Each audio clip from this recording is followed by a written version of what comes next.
Last week, another project on GitHub followed the lead of MongoDB, Redis, Couchbase, Terraform, and several others by suddenly changing their license. Here's the story.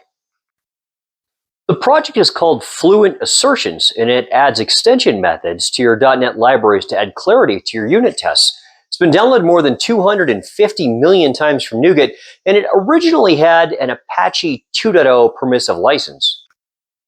Now, a Canadian company named Exceed, who specializes in .NET components, announced a strategic partnership with Fluent Assertions. They said they were going to integrate Fluent Assertions into their tool suite while honoring the open source principles. We assumed this meant they were going to continue to release the project under the original Apache 2.0 license, which would mean royalty-free and no-charge licensing for commercial, non-commercial projects, whether they were open source or not.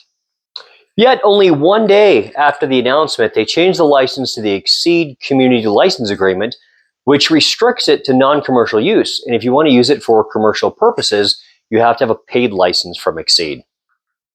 Interestingly, in June of 2023, the founder, the creator of the Fluent Assertions project, blogged that he understood firsthand about the challenges of maintaining open source projects and asked the community to go to their managers and CTO to provide financial support for projects like Fluent Assertions. So why are these license changes to all these projects problematic?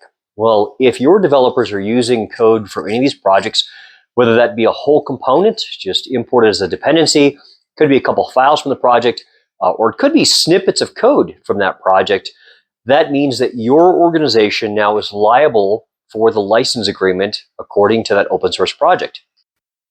The developers are likely unaware of this license change, but that still puts your company at risk to abide by the legal requirements set forth in the license agreement.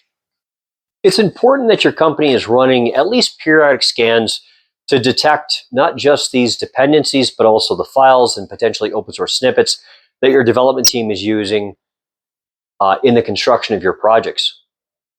You also want to ensure that the tool that you're using to detect this open source can distinguish between the different versions of the files and open source that's being detected, so that you can ensure that you're either using the earlier license, the permissive, or the later license, which is more restrictive.